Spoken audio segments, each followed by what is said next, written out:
오늘 하나님의 말씀은 창세기 41장 14절에서 36절까지가 되겠습니다. 제가 봉독을 하도록 하겠습니다. 이에 바로가 보내어 요셉을 부르매 그들이 급히 그를 옥에서 낸지라. 요셉이 곧 수염을 깎고 그 옷을 갈아입고 바로에게 들어오니 바로가 요셉에게 이르되 내가 한 꿈을 꾸었으나 그것을 해석하는 자가 없더니 들은즉 너는 꿈을 들으면 능히 푼다더라. 요셉이 바로에게 대답하여 가로되 이는 내게 있는 것이 아니라 하나님이 바로에게 평안한 대답을 하시리이다.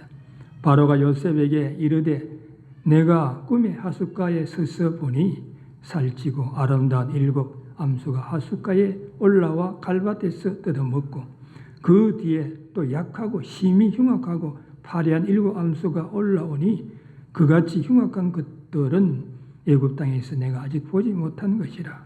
그 파리하고 흉악한 소가 처음에 7 살찐 소를 먹었으며 먹었으나 먹은 듯하지 아니하여 여전히 흉악하더라.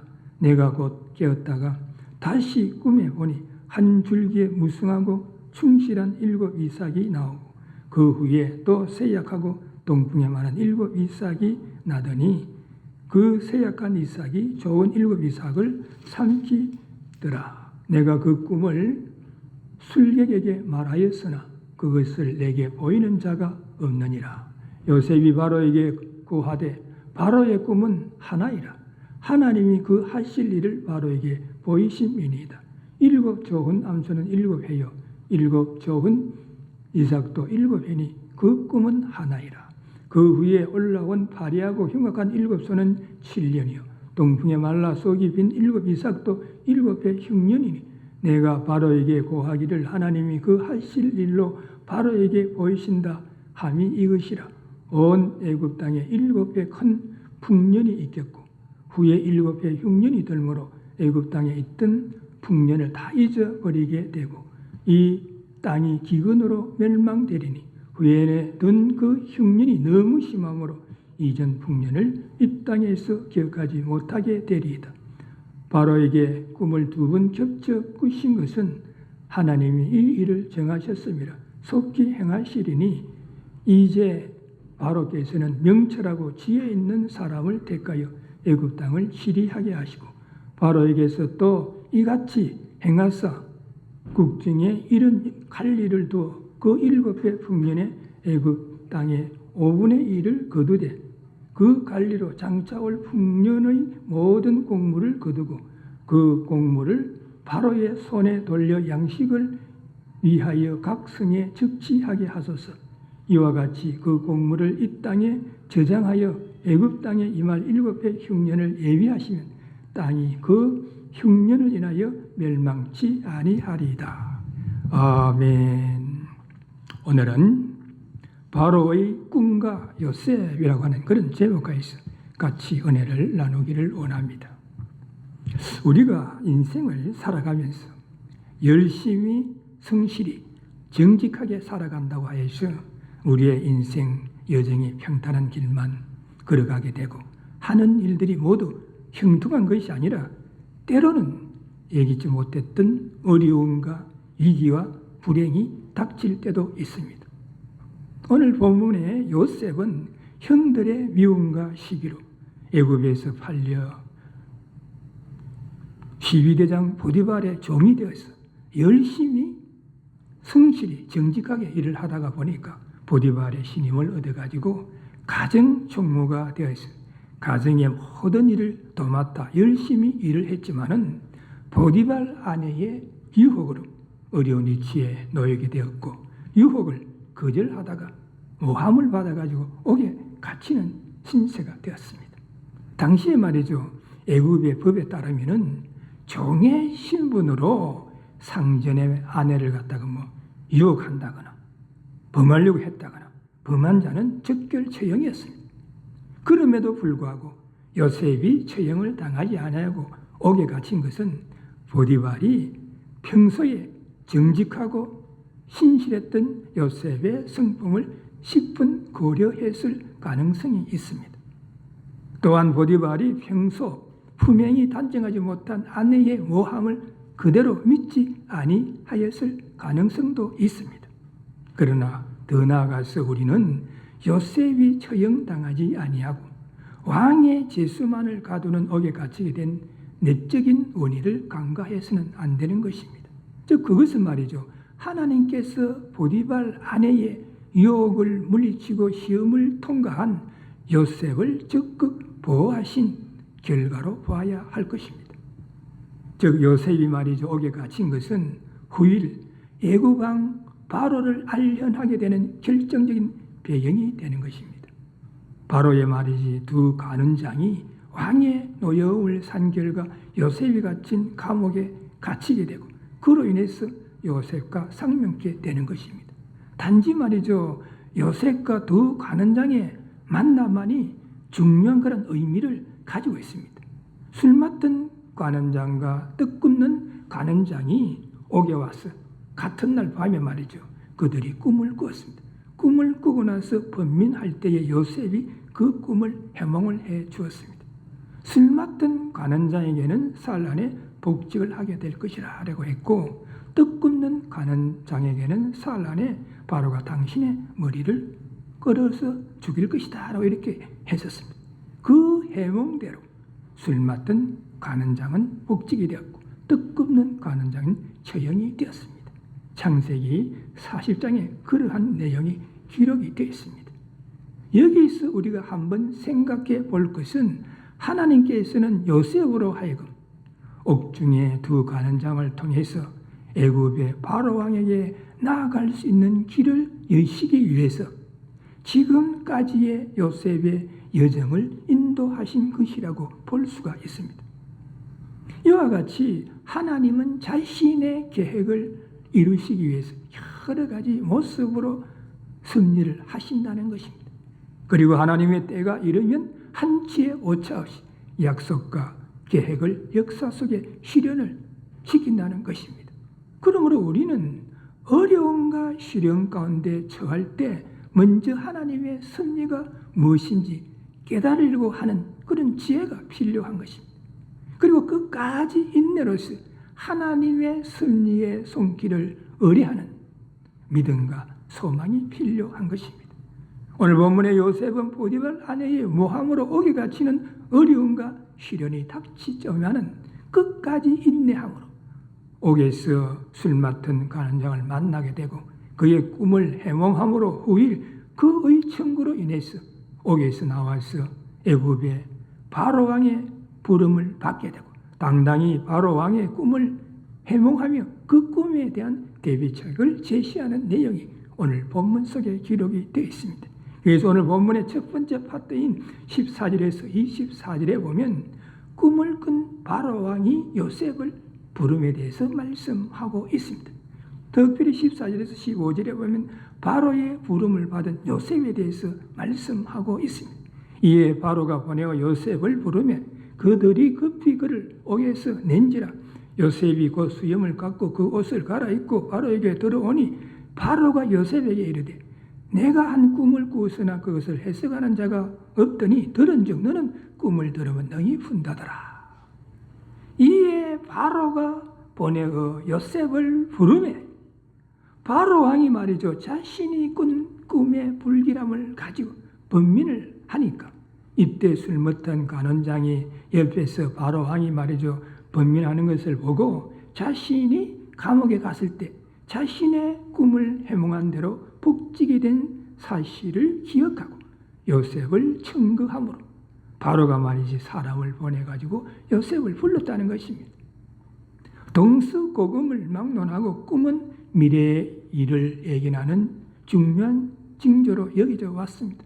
물론 말이죠, 뭐 쓸데없는 객금도 있습니다만은 여기 본문을 보면은 당시에 발달된 문명을 가진 이집트의 왕 바로가 간밤에 꾼 꿈이 준 공포와 불길함에 대해서 알 길이 없어가지고 고민을 하고 있습니다. 번민을 하고 있습니다. 그는 혹시나 해가지고 요즘 말로 하면 무당이나 주술사 정도 되는 사람들에게 꿈의 해석을 의뢰했지만은 누구도 해몽을 해주지를 못했습니다. 이때 술 맡은 간원장이 자신의 꿈을 해몽한 대로 복직이 된 사실을 기억하고 요셉을 청구함으로 요셉은 바로의 궁전에 해몽가로 들어가게 된 것입니다. 여기서 우리는 하나님께서 요셉을 인도하셔서 그에게 내리시는 은총과 지혜를 볼 수가 있고 그의 신실한 믿음을 볼 수가 있습니다. 16절에 보니까 요셉이 바로에게 대답하여 가로되 이는 내가 있는 것이 아니라 하나님이 바로에게 평안한 대답을 하시리이다.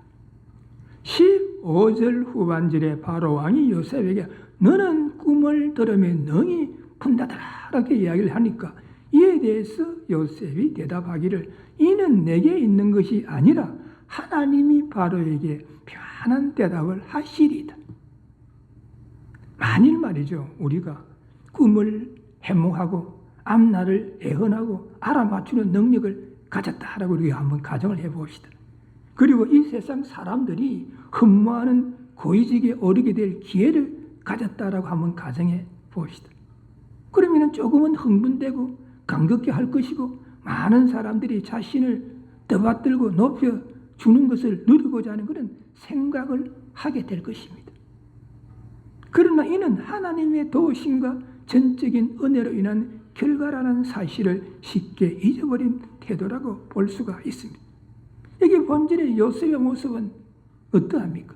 그는 온 애굽의 박사와 무당 점쟁이들이 풀지 못한 꿈을 해몽하려고 하면서 그것은 자기의 능력에 의해서가 아니라 하나님이 자신에게 대답을 주시기 때문이다라고 분명히 언급을 하고 있습니다.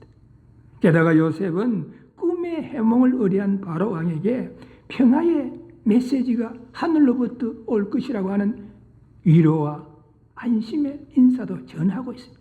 참으로 신실한 믿음이 아닐 수가 없습니다.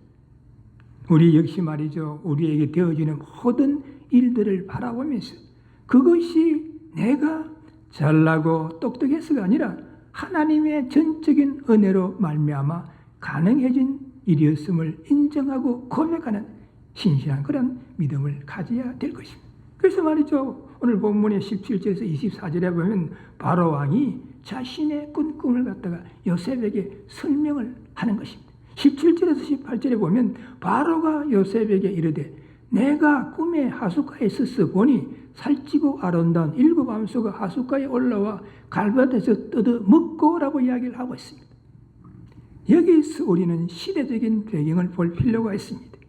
거대 애굽에서 암소라고 하는 것은 땅과 농업에 깊이 관련된 가축이자 달의 신 이시스를 상징하는 신성한 동물로 여겨졌습니다.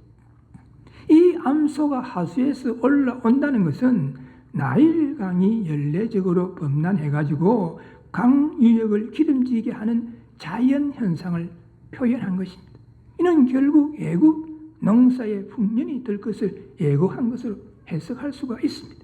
또 19절에 보니까 그 뒤에 또 약하고 심히 흉악하고 화려한 7 암소가 올라오니 그같이 흉악한 것들을 애굽 땅에서 내가 아직 보지 못한 것이라.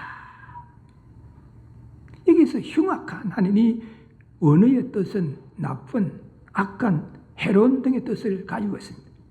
화려한 하는 이 히브리 언어의 뜻은 가로와 같이 세미하고 혈같이 가는 그런 상태를 말합니다. 이를 봐가지고 뒤에 등장한 흉악하고 화려한 암소의 그라고 하는 이 뜻은 외관뿐만 아니라 성질이나 전반적인 상태가 혐오감을 주며 다른 것에게 해를 줄만 하였음을 암시하고 있습니다. 특히 말이죠. 바로 왕은 말라 몰골이 흉측한 암소의 간에 상술함으로써 자신의 불안한 신기를 갖다가 은연중에 놓쳐지겠다라고 볼 수가 있습니다. 그런데 20절에서 21절에 보면 그 파리하고 흉악한 소가 처음에 7살찐 소를 먹었으며 먹었으나 먹은 듯하지 아니하여 여전히 흉악하더라. 내가 곧 깨었다가. 그래서 말이죠. 이 바로 왕이 깜짝 놀라서 잠에서 깨었다는 거예요. 그러고 나서 다시 잠이 들었어요. 22절에서 24절에 보니까 다시 꿈에 보니 한 줄기 무성하고 충실한 7 이삭이 나오고 그 후에 또 세약하고 동풍에 마른 7 이삭이 나더니 그 세약한 이삭이 좋은 7 이삭을 삼키더라. 내가 그 꿈을 술객에게 말하였으나 그것을 내게 보이는 자가 없느니라. 바로 왕은 그 꿈의 내용이 너무 말이죠 생생해가지고 예사로운 꿈이 아니라는 불안하고 불길한 마음을 가지고 자신의 꿈을 꼭 회복을 하고 싶어가지고 옥에 있는 요셉을 불렀다는 것입니다. 그래서 오늘 본문의 두 번째 파트인 25절에서 32절에 보면 요셉이 꿈을 명쾌하게 해석함에 대해서 말씀하고 있습니다. 요셉은 말이죠 25절에서 꿈을 통한 하나님의 계시가 있다라고 말씀하고 있습니다. 요셉이 바로에게 고하되 바로의 꿈은 하나이라. 하나님이 그 하실 일을 바로에게 보이심이니이다. 살찌고 아름다운 암소, 무성하고 충실한 이삭으로 비춰진 두 꿈은 동일한 의미를 지니고 있다는 뜻입니다. 그래서 하나님이 그 하실 일을 보이심이니이다 라고 이야기를 하는 거예요. 요셉은 바로의 꿈이 신적 기운을 지닌 특별한 계시임을 밝히고 있습니다. 계시라고 하는 것은 말이죠. 우리 인간이 알 수 없는 진리를 우리 인간에게 알게 하시는 역사를 우리는 계시라고 합니다. 그래서 하나님께서는 어떤 꿈을 통해서나 그렇지 않으면 환상을 통해서 알게 하시는 것이죠. 결국 이 말은 꿈을 꾸게 하신 분은 하나님이시므로 그 꿈을 해석할 수 있는 것도 오직 그분의 손에 달렸음을 분명히 시사하고 있습니다. 더욱이 말이죠. 그 풍년과 흉년을 주장하시는 분이 바로 하나님이라는 사실을 갖다가 그 하실 일이라고 하는 말로 밝혀둠으로써 하나님의 초월적인 능력과 주권을 강조하고 있습니다. 그리고 7회 풍년과 7회 흉년이 될 것이다라고 26절에서 32절에 말씀하고 있습니다. 여기 26절에 보니까 7 좋은 암소는 7회요. 7 좋은 이삭도 7회니 그 꿈은 하나이라. 27절에 보면 그 후에 올라온 파리하고 흉악한 7 암소는 7년이요. 동풍에 말라 쏙이 빈 7 이삭도 7회 흉년이니 28절에 보니까 내가 바로에게 고하기를 하나님이 그 하실 일을 바로에게 보이신다 함이 이것이라. 애굽 전역에 말이죠. 곧 닥칠 7회 풍년과 그리고 7회 흉년을 갖다가 예언하는 그런 장면입니다. 여기서 요셉이 지체 없이 꿈 해석에 임한 것은 그의 배후에서 그의 생각과 입술을 주장하고 계신 하나님이 그의 편에서 일하고 계셨음을 구체적으로 입증해 주고 있습니다. 이로써 말이죠. 요셉은 자신이 하나님의 계시의 전수자여 대언자임을 분명히 밝히고 있습니다. 그러나서 이게 29절에서 32절에 보니까 온 애굽 땅에 7회 큰 풍년이 있겠고 후에 7회 흉년이 들므로 애굽 땅에 있던 풍년을 다 잊어버리게 되고 이 땅이 기근으로 멸망되리니 후에 든 그 흉년이 너무 심함으로 이전 풍년을 이 땅에서 기억하지 못하게 되리다. 바로께서 꿈을 2번 겹쳐 꾸신 것은 하나님이 이 일을 정하셨음이라 속히 행하시리니. 요셉이 말이죠. 바로의 꿈에 대하여 해석하면서 온 애굽 땅에 7회 큰 풍년이 있겠고 후에는 7회 큰 흉년이 들므로 그 기근의 정도가 말이지 너무 심해가지고 이전의 풍년을 기억하지 못하게 된다는 거예요. 그리고 바로 왕이 꿈을 갖다가 2번 겹쳐서 꾼 것은 하나님께서 이 일을 정하셨고 속히 행하시기 위해서라는 것입니다. 우리 인간의 말이죠. 제한적 그러한 지식으로는 무한하신 하나님에 대하여 혹은 하나님의 뜻과 계획에 관해서 우리는 잘 알 수가 없습니다. 그래서 하나님께서는 계시를 통해서 이를 인간에게 나타내 보여주셨습니다. 그러나 말이죠. 타락한 인간은 하나님께서 보여주신 것조차도 잘못 이해하거나 모호하게 해석하는 그런 경우가 많습니다. 이를 갖다가 영적으로 소경된 자는 영적인 것을 바로 이해할 수 없기 때문이다라고 볼 수가 있습니다. 그러면 요셉은 어떻게 하나님의 계시인 바로의 꿈을 바르게 해석할 수가 있었겠는가? 그것은 말이죠. 전지전능하신 하나님께서 우리 인간의 꿈조차도 주관하셔가지고 하나님의 종을 구원하시며 나아가 하나님의 구속사를 한치의 오차 없이 이루어 가시는 하나님의 능력과 섬세한 그런 섭리 때문이다라고 우리는 볼 수가 있습니다. 그래서 말이죠, 요셉은 바로 왕의 꿈 이야기를 듣고 그 꿈을 갖다가 해몽해 주었습니다. 그러나서 오늘 본문의 세 번째 파트인 33절에서 36절에 와가지고는 꿈에 대한 대비책을 갖다가 제시를 하는 것입니다. 요셉의 꿈의 해몽과 예언은 바로 왕을 비롯한 신하들의 동료를 일으키기에 충분했습니다. 이 예언은 지체지 않고 급박한 재난에 대처할 현명한 방법을 바로에게 제시를 하게 됩니다. 그 제시의 첫 번째가 말이죠, 명철하고 지혜 있는 관리를 두라라고 이야기를 하고 있습니다. 여기 33절에 보니까 이제 바로께서 명철하고 지혜 있는 사람을 택하여 애굽 땅을 치리하게 하시고, 요셉이 말이죠, 꿈만 해몽해 주지 아니하고 대안까지 제시를 합니다. 어떤 사람은요, 막 주장을 막 합니다. 자기 주장을 많이 하지만 대안이 없습니다. 이런 사람은 아주 힘든 사람입니다. 똑똑한 척하고 문제만 일으키는 것이죠. 그리고 일방적으로 부정하고 비판하고 고발하는데도 대안이 없습니다. 그러나 요셉은 해몽을 했을 뿐만 아니라 대안까지 제시를 하는 거예요. 어떤 대안입니까? 명철하고 지혜 있는 사람을 택하여 애굽 땅을 치리하게 하시고. 어떻게 요셉은 이러한 제안을 할 수가 있었겠습니까? 이것이 요셉의 명철과 탁월한 지혜 때문이라고 우리는 볼 수가 있는 것입니다. 이것이 어디에서 옵니까? 성령님으로부터 오는 것이죠. 사도행전 6장 3절에 보면 초대교회의 평신도 지도자를 뽑을 때 기준을 제시합니다. 형제들아, 너희 가운데서 성령과 지혜가 충만하여 칭찬 듣는 사람 7을 택하라. 우리가 이 일을 저희에게 맡기고라고 기록이 되어 있습니다. 이것이 기준입니다. 성령과 지혜가 충만해서 사람들에게 인정받고 칭찬받는 이러한 관리를 뽑아서 지리하도록 하고 풍년의 때에 흉년을 예비하고 준비해야 됩니다라고 이야기를 하는 거예요. 그래서 34절에 보니까 바로께서는 또 이같이 행하사 국중에 여러 관리를 두어 그 7회 풍년의 애굽 땅에 5분의 1을 거두되라고 이야기를 하고 있습니다.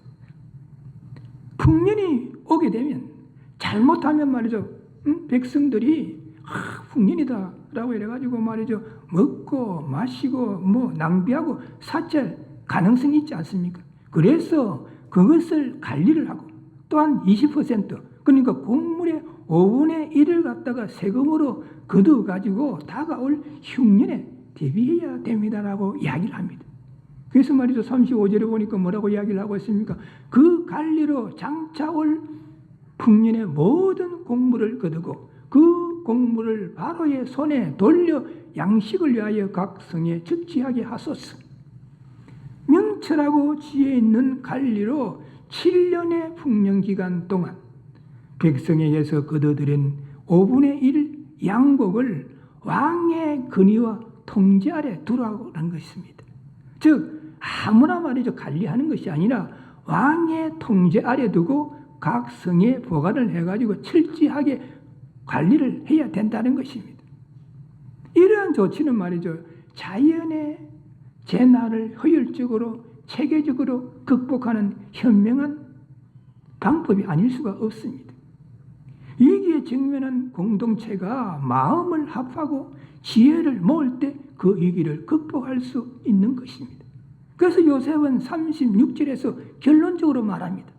이와 같이 그 곡물을 이 땅에 저장하여서 애굽 땅에 임할 7회 흉년을 예비하시면 땅이 이 흉년을 인하여 멸망치 아니하리이다.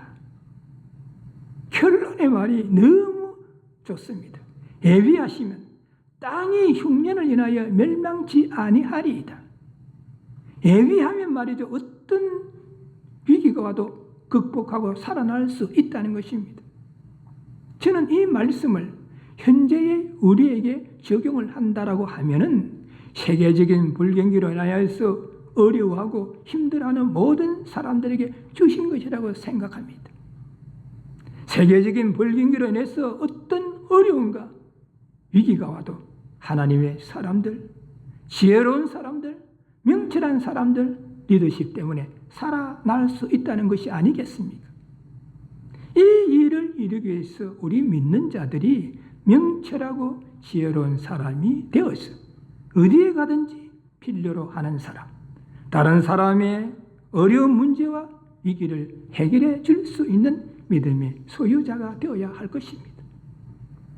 오늘 우리는 본문을 통해서 세 가지 교훈을 얻을 수가 있습니다. 첫째는 우리 인간의 삶과 역사를 주관하시는 분은 오직 하나님이시라는 겁니다. 둘째는 하나님께서 함께 하시는 자는 어떠한 고난과 역경도 이기고 승리할 수 있다는 것입니다. 세 번째는 하나님의 사람은 하나님이 주시는 지혜와 명철로 선지자적 사명을 감당할 수 있다는 것입니다. 우리 모두 우리의 인생 여정에는 하나님께서 동행하여 주시고 배후에서 우리의 삶과 역사를 주관하여 주신다는 사실을 다시 한번 깨달아 알고 열심히 성실히 정직하게 삶을 살아가는 믿음의 소유자들이 되시기를 주님의 이름으로 축원합니다. 기도하시겠습니다. 사랑의 주님, 오늘도 주님을 사랑하라는 아름다운 마음들이 주님의 이름으로 모여서 신령과 진리로 예배드리게 하시고 또 진리의 말씀 안에서 은혜를 나눌 수 있게 하심을 감사를 드립니다. 오늘 본문 속에 요셉은 보디발 아내의 모함으로 감옥에 가는 고통과 시련이 닥쳤지만 하나님의 섭리 가운데서 애굽의 바로 왕이 꿈을 꾸고 번민할 때에 술 맡은 관원장이 지난날 자신의 꿈을 해몽해 주었던 요셉을 기억하고 청구함으로써 요셉이 감옥에서 나와 바로왕 앞에 가서 그 꿈 이야기를 듣고 해몽하기를 7년의 풍년이 될 것이고 그 뒤에는 7년의 극한 흉년이 될 것이므로 왕께서는 현명하고 지혜 있는 관리를 두어서 곡물의 5분의 1을 다 거두어들어서 예비함으로써 흉년에 이 땅이 망하지 아니할 것이라고 말씀하시면서 이 꿈을 해몽하는 것은 자신의 능력이 아니라 하나님이 자신을 통해서 하게 하신 것이다라고 말씀하셨사오니 우리 모두 오늘 이 말씀을 다시 한번 이해하게 하여 주옵소서. 그리하여 우리의 삶과 역사를 주관하시는 분은 여호와 하나님을 다시 한번 깨달아 알게 하여 주시옵시고 하나님이 함께 하시면 어떤 고난과 시련도 극복하고 승리할 수 있다는 것을 다시 한번 깨달아 알게 하여 주옵소서. 그리하여 세계적인 불균형에 의해서 우리의 삶이 어렵고 힘이 든다 할지라도 낙심하거나 좌절하는 것이 아니라 함께 하시는 만군의 여호와 하나님을 믿고 의지하면서 나아갈 때에 주님 안에서 승리하는 삶 살아갈 수 있도록 은혜를 베풀어 주옵소서. 우리 주 예수 그리스도의 이름으로 간절히 기도드리옵나이다. 아멘. 지금은 우리 인생들을 구원하시기 위하여 십자가상에서 대속의 죽으심을 당하셨다가 성경대로 3일 만에 부활하셔서 우리 인생들에게 부활의 소망을 주신 우리 주 예수 그리스도의 은혜와 독생자 예수 그리스도를 아끼지 아니하시고 우리 인생들을 구원하시기 위하여 십자가상에서 속죄의 제물로 삼으신 하나님의 크신 사랑과 오늘도 우리들의 마음 가운데 내재하시고 감화감동케 하시는 성령님의 역사하심 오늘 증거된 말씀을 다시 한번 붙잡고 우리 인생들의 삶과 역사를 주관하시는 하나님 우리의 삶 가운데 항상 함께 하시는 하나님을 믿고 의지함으로써 주님 안에서 승리하는 삶을 살아가기를 소원하는 이 자리에 머리 숙인 모든 분들과 그 가정과 삶의 현장 위에 지금으로부터 영원까지 함께할지어다. 아멘.